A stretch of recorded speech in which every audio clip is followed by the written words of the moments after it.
Hello friends, ज़फ़रुद्दीन के YouTube के class में आपका स्वागत है। आज का टॉपिक बहुत ही कॉमन टॉपिक है, सो कह सकते हैं आप, और हर कोई बहुत अच्छे तरीके से इस टॉपिक से परिचित होगा।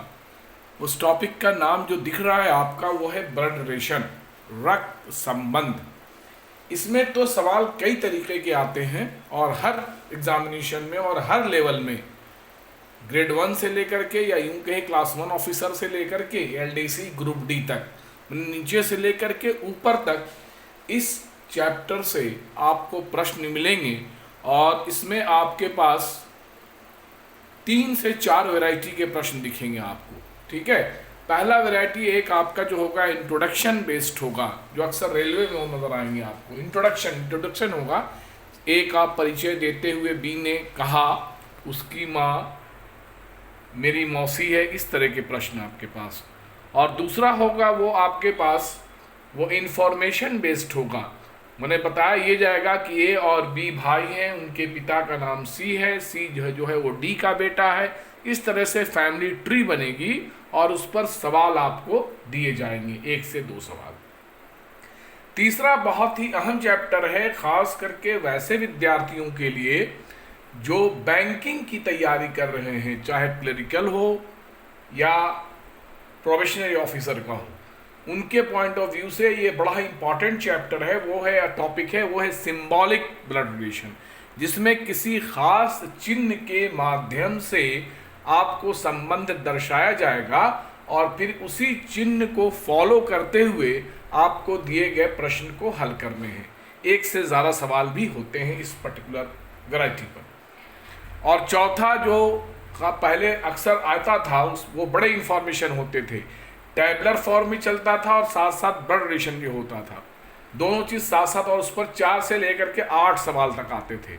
वो मैनेजमेंट में अभी वो दिखते हैं, अगर कैट वैट की तैयारी आप कर रहे हैं तो उसमें दिखेंगे, या नबार्ड में या इंश्योरेंस सेक्टर के अंदर में डबल AO का एग्जामिनेशन जो होता है, असिस्टेंट एडमिनिस्ट्रेटिव ऑफिसर, उसमें दिखेगा।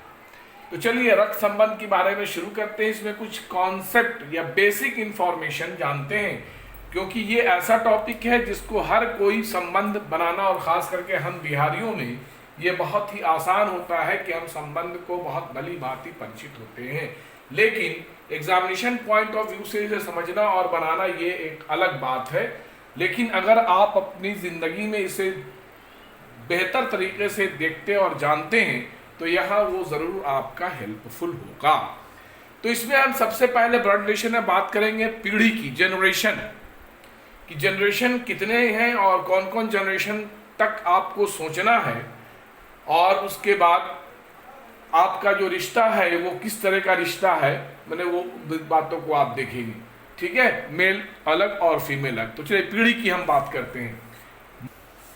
तो देखिए जनरेशन में हमने दोनों जेंडर, मेल और फीमेल की हम बात करेंगे, और ये देखेंगे कि ये आपके पास आपकी समझ कितनी है, और आप जो अपनी फैमिली वाली ज़िंदगी जो आपके पास है, मैंने परिवार तो सभी परिवार से ही आते हैं, तो आप कैसे कैसे समझते हैं। ठीक है, ज़्यादा नहीं, आप अपनी पीढ़ी और अपने से ऊपर की 2 पीढ़ी और अपने से नीचे की 2 पीढ़ी, मतलब 2 ऊपर की का जनरेशन और 2 नीचे का जनरेशन और आपका अपना जनरेशन, इस 5 जनरेशन में कौन कौन रिश्तेदार आपके आएंगे और कैसे आप समझ लेंगे उस फैमिली ट्री के माध्यम से कि किसका रिश्ता किससे क्या है।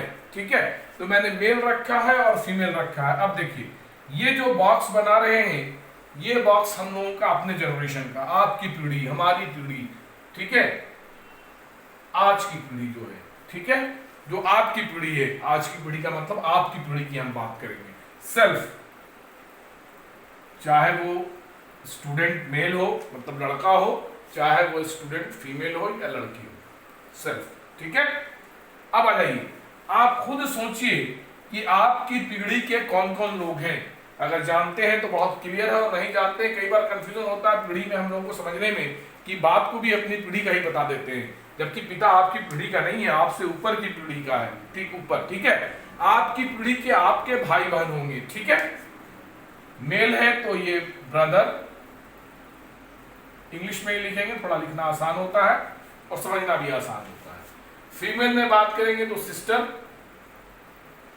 चलिए, ब्रदर और सिस्टर की जब बात होगी तो इसका मतलब आप समझ लेंगे कि ये अपने भाई बहन की बात हो रही है, मैंने एक ही माता पिता की संतान की बात हो रही है, ठीक है, ब्रदर और सिस्टर। चलिए अगला, आपके भाई बहन के अलावा जो आपकी पीढ़ी के होंगे, आपके चचेरे, ममेरे, फुफेरे, मौसेरे भाई या बहन, ठीक है।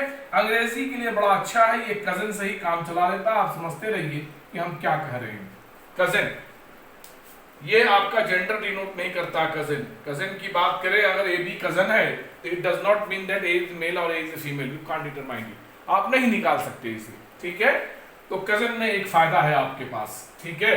कजन क्या है वो आप समझते रहिए, लेकिन ये आप ही की पीढ़ी का होगा। अपने भाई को छोड़ करके जितने तरीके के भाई हैं आपके रिश्तेदारों में, वो सारे कजन मैंने आपकी पीढ़ी के हैं, या फिर आपकी बहनें अपनी बहन को छोड़ के जितनी भी बहनें हैं वो सब कजन है, ठीक है, वो तो आपकी पीढ़ी की है। अच्छा, कजन के साथ अक्सर हम लोग ब्रदर और सिस्टर लगाते हैं, जो कि गलत है ग्रामेटिकल। कजन ब्रदर या कजन सिस्टर नहीं कहा जाता है, ये कहने में भले आप इस्तेमाल करते हो, ग्रामर के फॉर्म में ये बिल्कुल गलत है, और ये ऐसा नहीं होता है। Cousin, he is my cousin brother नहीं कर सकते आप, he is my cousin, it is okay, he जब कहा तो वो तो मेल ही होगा, लेकिन कजन ब्रदर नहीं कर सकते, या शी इज कजन सिस्टर नहीं कर सकते। चलिए ग्रामर की बात आगे बढ़िए। इसके अलावा बताइए आपकी पीढ़ी के कौन होंगे। हस्बैंड वाइफ होगा, याद आया, अक्सर हम लोग इसको छोड़ देते हैं, हस्बैंड और वाइफ, ठीक है, पति और पत्नी। चलिए खत्म हो गया। दोस्त भी आप ही की पीढ़ी का होगा, लेकिन दोस्त को ब्लड रिलेशन में नहीं रखते हैं, इसलिए कि उसका कोई सीधा संबंध आपके खून से नहीं होता है। हाँ, अगर कजन आपका दोस्त है तो ये अलग बात है, तो वो कजन नहीं आ गया, फिर उसको लिखने की आवश्यकता नहीं है, ठीक है। अगर फ्रेंड हो तो फ्रेंड से रिश्तेदारी नहीं होती। अगला आइए, एक और आप छोड़ रहे हैं जो बड़ा अहम है आपकी जिंदगी में, ब्रदर इन लॉ और सिस्टर इन लॉ, याद आया, ब्रदर इन लॉ, ये भी बड़े वेग शब्द है। अगर हिंदी करेंगे तो इसके कई माने निकलेंगे, और अगर इंग्लिश में बात करेंगे तो इसमें इसी पर कंसंट्रेट हो जाएगा ब्रदर और सिस्टर इन लॉ में, कि आपकी वो साली है, या आपकी दिड़सस है, या आपकी भाभी है, या आपकी ननद है, सारी सिस्टर इन लॉ हो गई, ठीक है, जो इन लॉज के यहाँ से आई, sister in law. Brother in law बहनोई भी हो सकता है, साला भी हो सकता है, देवर भी हो सकता है, जेठ भी हो सकता है, कई माने हैं, आप समझते रहिएगा, ठीक है। वो भी आप ही की पीढ़ी होंगे, और अपने भाई से ज्यादा इनका ध्यान रखिएगा, इसलिए कि ये कानूनन भाई कानून भाई इन लॉ लगा हुआ है ना, नहीं करने से आपको जेल भी हो सकती है। चलिए आगे बढ़ते हैं, ये ऐसे ही था लाइटर वे में। उसके ऊपर की पीढ़ी की आइए बात करते हैं। उसके ऊपर की जो पीढ़ी होगी वो बाप और माँ की पीढ़ी होगी, फादर और मदर, पिता और माता, ठीक है। इसके अलावा बाप के कजन, बाप के भाई सारे लोग होंगे कि नहीं होंगे, तो अंकल, ये भी बड़ा वेग है, अंकल से चाचा भी होता है, मामा भी होता है, फूफा भी होता है, मौसा भी होता है।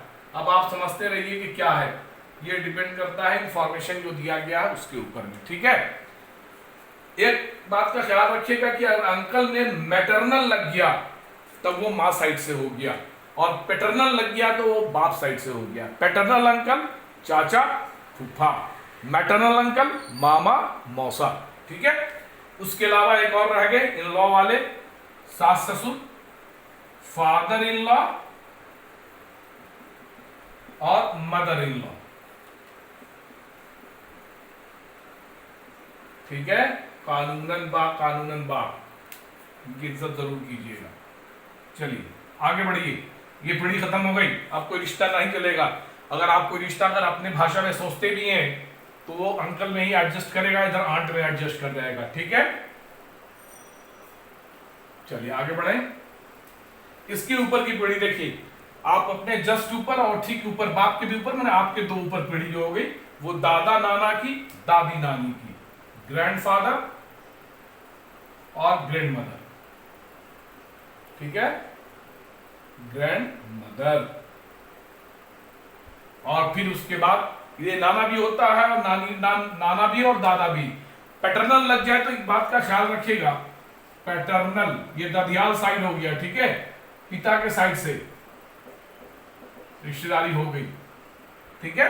और मैटरनल अगर लग गया आपके पास किसी नाम के साथ, ये अमूमन ऊपर ही लगेगा, नीचे नहीं लगता है। मैटरनल सन वन नहीं होता है, मैटरनल अंकल होता है, मैटरनल आंट होती है माँ के साइड से, ठीक है। मैटरनल आंट मतलब मौसी या मामी भी, लेकिन मौसी तगड़ा रिश्ता है, डायरेक्ट है ना, मामी तो मामा से हुआ इसलिए वो इनडायरेक्ट करते, वो अलग है, अपना समझते रहिएगा। और उसके अलावा आपकी पत्नी या आपके पति का बाप का दादा जो हो, इन लॉ, वो हो गया आपके पास ग्रैंडफादर इन लॉ और grand mother in law, grand mother in law, ठीक है। दत्सस, दादा ससुर, नाना ससुर, ददिया सास, ननिया सास। चलिए आगे बढ़िए, नीचे अब आते हैं आपकी आने वाली पीढ़ी, ठीक है। आपके बाद कौन आएगा आपका इस दुनिया में, बेटा या बेटी, आने वाली पीढ़ी हो गई। और बेटा बेटी के अलावा आपके भाई के जो संतान होंगे, अंग्रेजी में बड़ा अच्छा है आपके पास नेफ्यू और नीस, भतीजी भी, भगनी भी, भतीजा भी, भगना भी, इधर नेफ्यू, ठीक है। और आगे आपका दामाद, सन इन लॉ या पुत्र वधू, डॉटर इन लॉ, ठीक है। चलिए खत्म हो गया रिश्ता इसके अंदर में। अब आ जाइए, बेटा का बेटा होगा ग्रैंडसन और ग्रैंड डॉटर, ग्रैंडसन और ग्रैंड डॉटर, ठीक है। और आगे जो हो गया फिर इन लॉ वाला छोड़ना नहीं है, ग्रैंडसन इन लॉ और ग्रैंड डॉटर इन लॉ।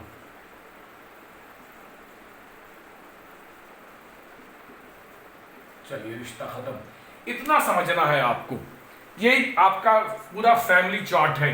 आप अपने ऊपर और उसके ऊपर, अपने ठीक नीचे और इसके ठीक नीचे। ये बताया मैंने क्यों, क्या मकसद है इसका, इसको जानना क्या क्यों जरूरी है। इसलिए कि आप जो भी डाटा, चाहे प्रश्न किसी भी वैरायटी के हों, किसी भी टाइप के हों, ये डाटा का इस्तेमाल करना सबसे इफेक्टिव होगा। मैंने इसके हिसाब से आप बिल्कुल प्रश्न को सही बनाएंगे और जल्दी बनाएंगे। सोचने से थोड़ी परेशानी होगी। कैसे जल्दी बनाएंगे, मान लीजिए हम ट्री आपको दिखाते हैं बना करके, ठीक है। एक ट्री, फैमिली ट्री बना रहे हैं हम लोग, से देख लीजिए, एक फैमिली ट्री बनाते हैं। ये नाम हमने लिखा ए, उसके ऊपर लिखा सी, उसके ऊपर लिखा एफ, ठीक है। यहां पर दे दिया हमने आर और यहां पर दे दिया हमने जी, और यहां पर एक एरो बना दिया, यहां पर मान लीजिए ये डी, ये एम कर दिया, ये एफ, ये आपका मेल, ये फीमेल, ये मेल और ये फीमेल। देखिए एक और पीढ़ी बनाए, तो फिर ये आपके पास एक की शादी मान लीजिए टी से हुई, ये वाइफ है इसकी संतान मान लीजिए ऐसे, जो बेटा है, ठीक है। और ऊपर भी लेके चले जाए अगर हम, इसके ऊपर भी आप कर दीजिए, आपके पास आपका बी नाम का एक आदमी है जो कि मेल है। देखिए कितनी पीढ़ी नजर आ रही है सबको, हर एक लाइन एक पीढ़ी को इंडिकेट कर रही है। 1 2 3 4 5, एक और बना देते तो नीचे चला जाता, ठीक है। ये एक पीढ़ी है, एक पीढ़ी। तो ये एम और एस क्या है, ये आपको भी बनाने पड़ेंगे। एम का मतलब है ये पुरुष की बात कर रहे हैं, मेल, और एस का मतलब हो गया फीमेल, महिला की बात कर रहे हैं। अब देखिए, और जो एरो हमने लगाया है ना, ये ऐसा, ये अपनी समझ के लिए बनाया है, ये कोई सिद्धांत नहीं है। अगर हम किसी दो के नाम के साथ ऐसे कनेक्ट कर दें, ठीक है, तो इसका मतलब ये समझिएगा कि ये दोनों आपस में पति पत्नी है, ठीक है। एक सिंबल है अपनी समझ के लिए, ये पति पत्नी है, मैंने दे आर स्पाउस, ठीक है। मैंने इनकी शादी एक दूसरे के साथ हुई, इसमें एक मेल है और दूसरा फीमेल है, क्लियर है। अब देखिए, और जिस भी नाम के नीचे अगर जो अक्षर हो, मैंने जिसकी संतान, उसको ठीक नीचे लिखिएगा ताकि क्लियर हो जाए। देखिए बी नाम का एक व्यक्ति है, इसका एक बेटा है जिसका नाम एफ है, ऊपर से चल रहे हैं। बी का बेटा एफ की 2 बेटियां हैं, जी और सी, मतलब ये दोनों आपस में बहनें हैं। और सी की शादी किससे हुई है? डी से। डी मेल है, देखिए ये फीमेल है, उसकी शादी हुई है, मतलब ये साली है और ये इसका बहनोई है, और ये व्यक्ति इसका दामाद है, और ये व्यक्ति इसका कौन हो गया? ये पोती है और पोती का हस्बैंड। बात समझ रहे हैं? मतलब ये पीढ़ी दर पीढ़ी हमने समझाया। अब देखिए आगे क्या है। फिर ये सी और डी से एक संतान है ए और एक संतान है आर। देखिए दोनों, इन दोनों के साथ रखा है, ठीक है। इसमें ए जो है मेल है, मतलब सी डी का बेटा है, और आर जो है वो फीमेल है, मतलब सी डी की बेटी है। और ए का विवाह किससे हुआ है? टी से हुआ है। मैंने ए और टी पति पत्नी है, जिसमें आर जो है वो टी का साला है, या टी जो है आर का बहनोई है। और इसी टी की बात करें, वो किसका दामाद है? सी और डी दोनों का दामाद है, क्योंकि ये दोनों पति पत्नी है, ठीक है। और अगर जी की बात करें कि जी का संबंध है आपका ए से क्या है, तो ये इसकी बहन है और बहन का ये बेटा है, ठीक है। इसको आप इंग्लिश में बोलेंगे तो इंग्लिश में तो काम चल जाएगा, आपका निफ्यू से ही, ऐसे बहनौत हुआ, बहन का बेटा हम लोगों के यहाँ चलता है, उतनी ठेठ भाषा में आप बात करेंगे तो ये बहनौत है और ये हिंदी है, ठीक है। अब आ जाइए टी और ए से, टी और ए ये दोनों पति पत्नी, इनसे एक संतान है एस। क्लियर है? एस मतलब ये कि एस जो है और आर का क्या संबंध है? आर का ये भाई है और भाई की ये बेटा है, भतीजा। और आर कौन होगी? बुआ हो गई ना, आर एस की बुआ हो गई। समझिए, देखिए पिता है और पिता की बहन, ठीक है, ये पिता और ये माता। इसकी अगर कोई बहन होती तो इसकी मौसी हो जाती, ठीक है। और इसकी बहन है तो ये आपके पास बुआ हो गई। और ये देखिए ये दादी हो गई ना, क्योंकि ये दोनों की संतान है। ये दादा हुआ किसका? एस का। ये दादा है, ये परदादा, ऐसा करके चलते हैं, ठीक है। परदादा वो छड़दादा। तो ये हमने फैमिली ट्री बनाई है, इसी से आपको समझते चलिएगा बातों को, ठीक है। इसके ऊपर भी जाते हैं हम, अगर बात करें, अगर मिल जाए आपको, ग्रैंडफादर के बाद ग्रेट ग्रैंडफादर होगा, दादा परदादा।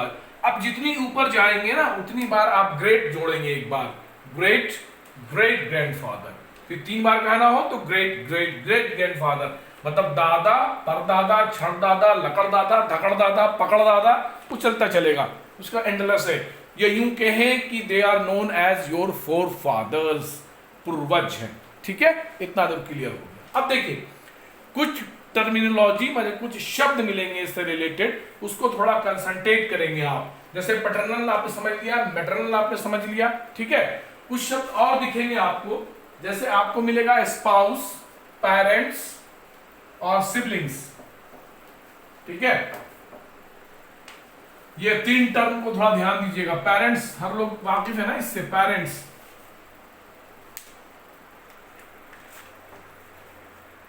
पेरेंट्स, ठीक है, सिबलिंग्स, और एक हमने कहा स्पाउस, ठीक है। ये 3 शब्द इसलिए खास है क्योंकि इन 3 शब्दों से आप ये तय नहीं कर सकते कि बात मेल की हो रही है या बात फीमेल की हो रही है। अगर कहा जाए कि ए और बी सी के पेरेंट्स हैं, तो इसका मतलब यह हुआ कि सी संतान है ए और बी की, और ए और बी माता पिता है सी के। अब कौन माता है, ए या बी, ये पता नहीं, तो इसलिए आप ये नहीं कह सकते इसके अंदर में कि पेरेंट्स है आपका कौन मेल है कौन फीमेल है। इसके माने होते हैं माता पिता। चलिए सिबलिंग्स जानते हैं? सिबलिंग्स हम लोग के अपने यहाँ बड़ी ठेठ भाषा, मागी भाषा चलती है, गुतिया, गुतियारो है का नहीं। तो गुतिया का मतलब अमूमन हम लोग समझते हैं कि 2 भाई ही गुतिया होते हैं, जबकि ऐसा नहीं है। भाई बहन सब आपस में गुतिया होते हैं, बहन भी, इंक्लूडिंग बहन, इंक्लूडिंग सिस्टर। माने सिबलिंग्स को यूं कहिए आप, एक ही माता पिता की संतान आपस में गुतिया होते हैं। क्लियर है? मतलब children of same biological parents are known as siblings. Clear हुआ? माने आप अगर 4 भाई बहन हैं तो वो चारों आपस में गुतिया कहे जाएंगे, ठीक है। तो गुतिया से भी तय नहीं होगा कि कौन बहन है और कौन भाई है, अपना भाई बहन गुतिया होता है, ठीक है। पिताजी का भाई बहन जो होगा वो पिताजी के लिए गुतिया होगा। उसी तरह से स्पाउस, इसको कहते हैं माता पिता, सॉरी पति पत्नी, पति पत्नी। अगर ए और बी स्पाउस है तो you can not say that A is husband और ए इज वाइफ, लेकिन ये तय है कि they are husband and wife. Clear हो गया? तो ये मैंने अगर मिल जाए स्पाउस तो तय हो जाएगा, रिश्ता तय हो जाएगा। ए बी सिबलिंग्स है तो ये पता चल गया कि ए बी जो है वो डी की संतान है या ए बी किसी की संतान है, मतलब ये आपस में दोनों बहनें भी हो सकते हैं, दोनों भाई भी हो सकते हैं, एक भाई और दूसरा बहन भी हो सकता है। ठीक है, पेरेंट्स में भी वही मामला। क्लियर हो गया? अच्छा, अब एक टर्म आपको मिलेगा step, step brother, step sister, step father और स्टेप मदर भी होता है आपके पास। ठीक है, इसका मतलब होता है सौतेला। इस रिश्ते की खास बात यह होती है कि इसमें एक से संबंध आपका जरूर होता है। जैसे अगर किसी का सौतेला बाप है तो इसकी मतलब यह हुआ कि माँ उसकी अपनी अवश्य होगी, या अगर किसी की सौतेली माँ है इसका मतलब यह हुआ कि सौतेला उसका बाप अवश्य होगा। ये सारे रिश्ते में चलते हैं सिवाय बीवी और पति के, उन्हें हस्बैंड और वाइफ में सौतेला नहीं होता, ये गौर कीजिएगा। आप नहीं कह सकते कि स्टेप हस्बैंड है या स्टेप वाइफ है, बाकी सब में चलता है। ये भी बड़ी खास बात है कि स्टेप वाइफ नहीं होती है, वाइफ आपकी अपनी ही होगी, और हस्बैंड नहीं होगा वो भी आपका स्टेप नहीं होगा, वो भी आपका अपना ही होता है। बाकी सारे रिश्ते में स्टेप चलते हैं। ठीक है, तो स्टेप में आपका एक से संबंध अवश्य होता है, दूसरे से इनडायरेक्ट रिश्ता होता है, एक से आपका संबंध बिल्कुल खून का होता है। चलिए, और एक टर्म आपको कभी कभी दिखेगा एडॉप्टेड, ये ऐसे आपको बता दे रहे हैं, और एक टर्म मिलेगा फॉस्टर, इसको ध्यान दीजिएगा। ये दोनों टर्म जो ऐसे हैं, ये शब्द किससे कोई भी रिश्ता नहीं होता है। इन दोनों के बारे में अगर किसी का भी जिक्र हो तो there is no blood relation, कोई रिश्ता नहीं होगा। ठीक है, और ये दोनों खास बात इसलिए है कि रिश्ता नहीं होता है कि एडॉप्टेड जिसको आप गोद ले लेते हैं as a son, as a daughter, वही एडॉप्टेड कहे जाते हैं। ठीक है, मैंने एडॉप्टेड और फोस्टर एक ही तरह की चीज है, थोड़ा सा फर्क ये है कि अगर आप किसी छोटे बच्चे को अपना लें, ठीक है, बेटा बेटी की तरह, भतीजा भतीजी की तरह, तो वो एडॉप्टेड कहे जाएंगे। लेकिन किसी बड़े को आपने अपना लिया कि ये मेरी माँ दाखिल है, ये मेरी मौसी दाखिल है, ये मेरे पिता की तरह है, तो वो एडॉप्टेड फादर नहीं होता है, फॉस्टर फादर होता है। फॉस्टर फादर होता है, फॉस्टर मदर होती है, लेकिन एडॉप्टेड फादर नहीं होता है, एडॉप्टेड सन होता है, एडॉप्टेड डॉटर होती है। ठीक है, बात समझ में आ गई? इसलिए कोई रिश्ता इसमें नहीं होता है। तो चलिए, अब हम लोग इस पर आते हैं। एक्चुअली जो आज का सीखना, ये कॉन्सेप्ट अगर आपका साफ हो गया तो अब आ जाइए थोड़ा सवाल पर भी हम लोग जल्दी से गौर कर लें। जो हम लोग सिंबॉलिक इसमें बताना चाहते थे कि सिंबल के माध्यम से अगर प्रश्न हो आपके पास तो वो प्रश्न आप कैसे बनाते हैं और क्या करते हैं उसके अंदर में। वो सिंबॉलिक प्रश्न में आपको दो तरह के सवाल दिखेंगे। आपको एक सवाल जो होगा आपके पास, वो सिंबल देने के बाद एक इक्वेशन होता है, और इक्वेशन के माध्यम से आपको रिश्ता तय करना होता है। क्लियर? और दूसरा सवाल ये होता है आपके पास कि कई सिंबल ने कई इक्वेशन दिए गए होते हैं, और आपको किसी खास रिश्ते के बारे में बात करना होता है कि आप ये बताइए कि उसका उससे रिश्ता क्या है। यही आपके पास प्रश्न होता है। ठीक है, अब देखिए, जैसे हम बता रहे हैं, हम सिंबॉलिक की बात कर रहे हैं, सिंबॉलिक जिसमें आपके पास सिंबॉलिक ब्लड रिलेशन, शॉर्ट में लिख रहे हैं भैया, समझ लीजिएगा। इसमें पहले कुछ अर्थ निर्देश दिए गए होंगे। निर्देश क्या होगा? जैसे मान लीजिए कोई सिंबल के अर्थ बताए गए हैं, ऐसे ये निर्देश में आपके पास होंगे। P और Q का अर्थ ऐसा लिखा होगा, तो शॉर्ट में लिख रहे थे। P और Q का अर्थ है P Q की पत्नी है। आगे है आपके पास P डिवाइड Q, इसका अर्थ है P Q का पिता है। अगला है आपके पास P प्लस Q, इसका अर्थ है P Q का पुत्र है। ठीक है, और लास्ट सिंबल के मतलब समझाए गए हैं। P माइनस Q का अर्थ है P Q की बहन है। ठीक है, अब देखिए, आपको यह बताना है, क्वेश्चन ये है कि कौन सा समीकरण या कौन सा विकल्प यह बतलाता है कि एस टी की मात्रा है। अब देखिए विकल्प है आपके पास, पहला m into S divide H minus T, दूसरा m into S divide H plus T, तीसरा s into M plus H minus T, चौथा s into M divide H minus T, और पांचवा नन ऑफ दिस। इनमें से कोई नहीं। ये एक वैरायटी सवाल हो गया, ठीक है। अब एक वैरायटी और देखते हैं हम। दो वैरायटी का जिक्र किया हमने कि इस तरह के प्रश्न को आपको दो तरह के सवाल मिलेंगे आपके पास। दूसरा प्रश्न, यदि h plus I divide L हो तो L का H से क्या संबंध है? ठीक है, L का H से क्या संबंध है? अब देखिए ऑप्शन है पहला भाई, दूसरा ऑप्शन है भाई या बहन, तीसरा ऑप्शन है सिर्फ बहन, चौथा ऑप्शन है तय नहीं कर सकते,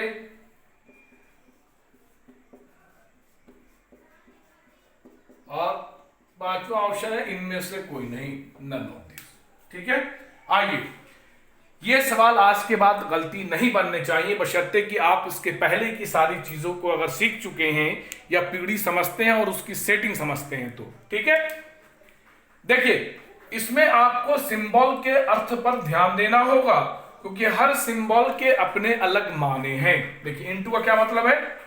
पी क्यू की पत्नी है, माने पी जो है आपकी फीमेल है और क्यू जो है वो मेल है। इसमें दोनों का सेक्स बिल्कुल क्लियर है। माने इनटू का मतलब ये हुआ, अगर शॉर्ट में हम लिखेंगे अपने जो हमने वेन डायग्राम सॉरी अपने जो फैमिली ट्री सीखा है उस पर, तो क्या हो गया? पी क्यू की पत्नी है, माने ये दोनों स्पाउस हैं। और अगर पी क्यू की पत्नी है तो ये बड़ा साफ है कि क्यू क्या है? पति है, मतलब ये मेल है। क्लियर है? अगला ये डिवाइड के क्या मतलब है, देखिए हम कैसे समझेंगे इस फैमिली ट्री के अनुसार जो हमने सीखा है जनरेशन वाइज। पी क्यू का पिता है, तो पी अगर पिता है तो पी ऊपर और क्यू नीचे, और पी अगर पिता है तो क्या हो गया? मेल। क्यू के बारे में पता चला क्या? बेटा है या बेटी है? बाप तो बेटा का भी होता है और बेटी की भी होती है, तो आप क्यू के सेक्स को नहीं बता सकते हैं इस सिंबल की वजह से। अभी सिर्फ हम सिंबल के मतलब समझ रहे हैं। ठीक है, प्लस, प्लस का अर्थ है पुत्र के, और कौन पुत्र है? आगे आने वाला। पी क्यू का पुत्र है, मैंने क्यू ऊपर और पी पुत्र है, मतलब ये मेल। अब देखिए पी अगर मेल है और बेटा है तो क्यू तो मां भी हो सकती है और बाप भी हो सकता है, तो क्लियर नहीं है? प्लस का मतलब लेकिन बेटा क्या होगा, और कौन बेटा होगा? जो पहले नाम आएगा। ये देख लीजिएगा, आजकल कई सवाल उल्टे भी होते हैं, दो इंफॉर्मेशन उलट कैसे लिखा हुआ है। पी प्लस क्यू का अर्थ है क्यू पी की पत्नी है, पी क्यू नहीं, क्यू पी की पत्नी, उलट जाएगा। तो आपको इन इंफॉर्मेशन पर भी थोड़ा ध्यान केंद्रित करना होगा। आइए माइनस, पी क्यू की बहन है, तो पी अगर क्यू की बहन है तो पी फीमेल है और क्यू की बहन है, दोनों एक पीढ़ी के हैं, दोनों अगल बगल लिख दिया, मैंने इनके माँ बाप एक ही होंगे। चलिए अब ये मतलब इतना समझ गए आप, तो अगर ज्यादा प्रश्न है तो आप सिंबल को डिकोड कर दीजिएगा रफ के अंदर में इस तरह से। अगर एक दो सवाल है तो आप सिर्फ देखिएगा यहां से इंफॉर्मेशन और तब बनाइएगा। पहला वाला प्रश्न वक्त ज्यादा लगेगा, इसको हम लोग सीधे नहीं बनाते हैं, एलिमिनेट करते हैं, ऑप्शन को छांटते हैं। ठीक है, कैसे छांटते हैं आइए पहले थोड़ा सा इस पर गौर कर लें। आइए देखिए, पहला आपके पास जो प्रश्न है वो रिश्ते से इक्वेशन पर जाना है, और दूसरा प्रश्न है इक्वेशन से रिश्ते पर जाना। ये थोड़ा आसान होता है। ये अगर आपको रिश्ते से इक्वेशन पर जाना है, इसका मतलब है कि आपका जो दो नाम है पहले तो जिसके बीच में आपको रिश्ता निभाना है या बताना है, उन दोनों नाम का होना जरूरी है विकल्प में।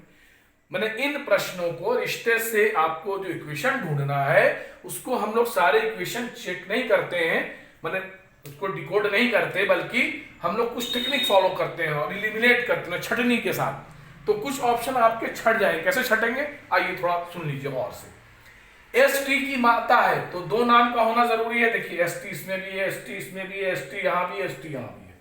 कई बार रेलवे के सवाल में एस अगर होगा तो टी नहीं, टी होगा तो एस नहीं, तो वो विकल्प तो ऐसे ही छड़ जाएंगे आपको। चलिए दूसरा, पहली बात आ गई। दूसरी बात, एस क्या है?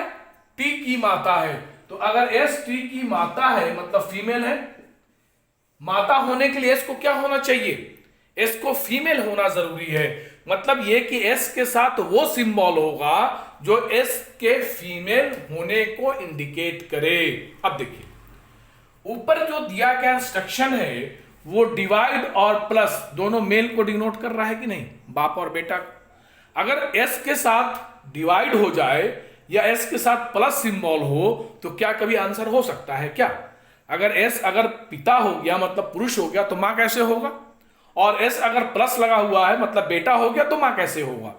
माने मां होने के लिए तो बेटी होना जरूरी है, मां होना जरूरी है, पत्नी होना जरूरी है, बहन होना जरूरी है।